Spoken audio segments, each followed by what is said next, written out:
Shalom, I am Yaacov Goodman, the founder and director of Epic Families. It has truly been an experience preparing for this global parenting summit to see the reactions and feedback from people. People are thirsty to not just want to be great parents, but to excel, to know what is the most I can do. How can I bring out my child's maximum potential?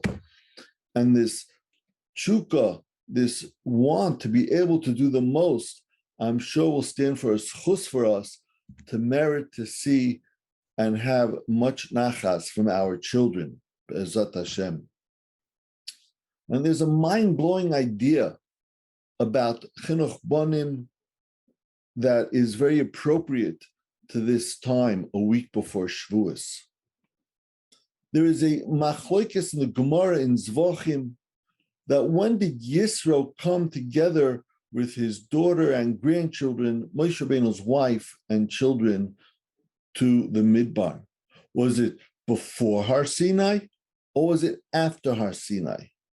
Now I know according to the Psukim, it seems like it came beforehand, but we have a klal that ein mukdam u'mu'ucher b'Torah. Not everything is in the right order, chronological order of how it took place. And there's a machlokes rishonim, which is more pashut. The Ibn Ezra has three proofs that it came afterwards. The Ramban and Abarbanel, so it came beforehand. But according to the opinion that Yisro came afterward, this is an incredible point. Yisro came with Moshe's wife and his two sons. That means that the only people of the whole Klal Yisrael that weren't at Har Sinai was Moshe Rabbeinu's own children. Moshe Rabbeinu, who gave the Torah to Klal Yisrael, who took them out of Mitzrayim and led them in the Midbar, it's his immediate family that's not there at Kabbalas HaTorah. That's mind-blowing. How can it be? I heard an answer in the name of Reb Shila Belzer, a son of the first Belzer Rav, who answers that Ma'an Torah, without the ability to pass it on to the next generation, has no meaning. If we don't pass it on to our children, then there's no purpose in receiving the Torah. The value of Ma'an Torah is only in as much as we can transmit it to the next generation. Therefore, there was a dilemma. If Moshe's sons would have been at Ma'an Torah, then he would have been responsible to teach it to them. He would have been Isaac in his own children's chinuch. He would not have been able to concentrate on Klal Yisrael. And there would have been something missing in the Kabbalas HaTorah. So Hashem worked it out in such a way that his sons wouldn't be there. So Moshe Rabbeinu wouldn't have to worry about his children, and he'd be able to concentrate on giving the Torah to Klal Yisrael. This answer is mind-boggling. Let's understand. The whole reason that we left Mitzrayim was to receive the Torah, as the Chinuch and others explained. That is the fifth lashon of Geula v'lokachti. That means if there would not have been a Kabbalas HaTorah, we would not have left. Now picture this. If Moshe's children would have been at Har Sinai, Klal Yisrael needs to get the Torah. Moshe is the only one who's able to bring it. But Moshe Rabbeinu would have to say, I'm sorry, I can't help you with it. I have to take care of my own children. Okay, we obviously don't know what would have looked like. They wouldn't have gotten it at all, or they would have gotten it, but just not in it wouldn't have been into the best abilities that they could have received it. It wouldn't have been the same clarity. However it could be, there was something major would have been missing. And therefore, Hashem did not want that to happen, and he worked it out that Moshe Rabbeinu's children would not be there.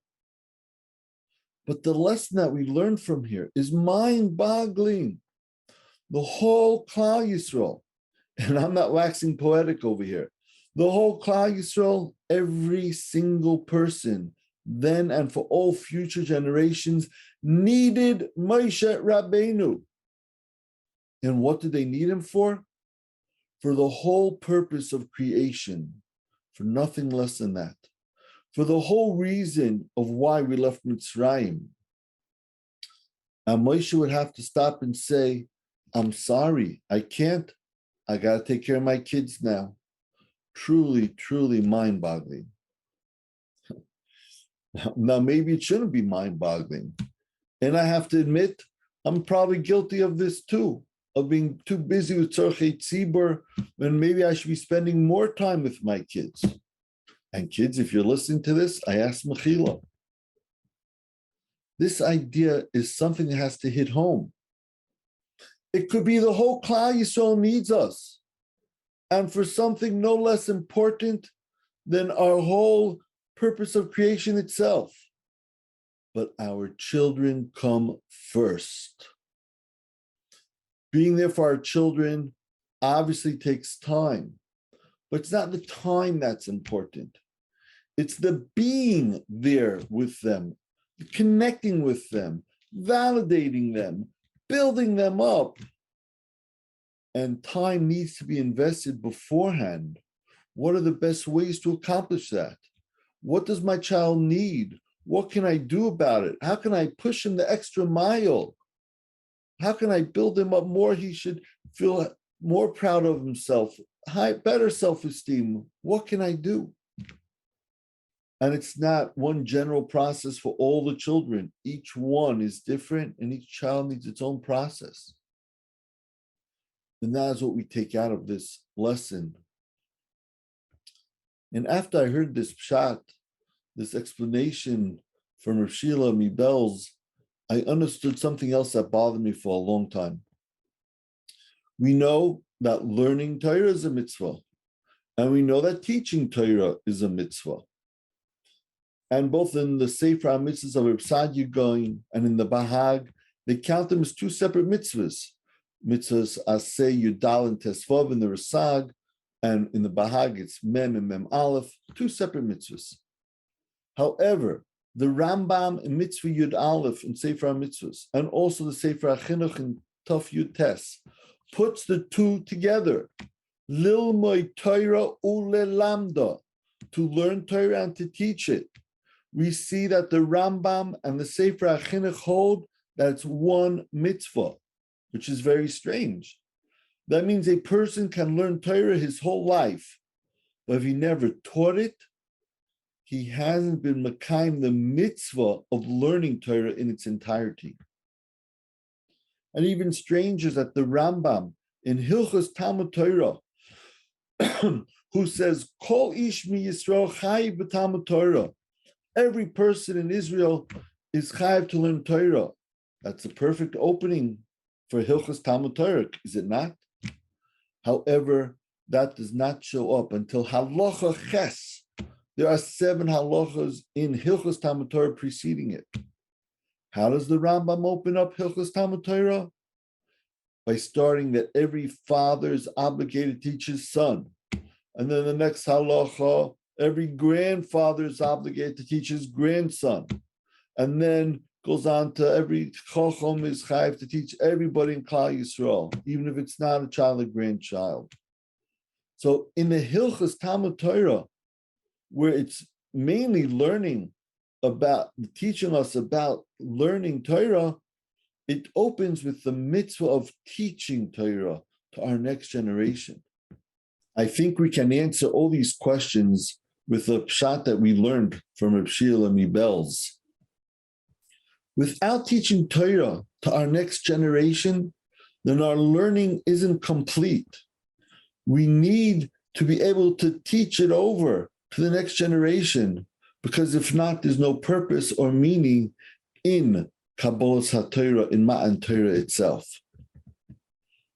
How appropriate it would be if now at the time of Kabbalas HaTorah, yes, it's a Kabbalas HaTorah, it's not a remembrance, it's not a zikaron to something that happened many, many years ago. There's a new Matan Torah every year.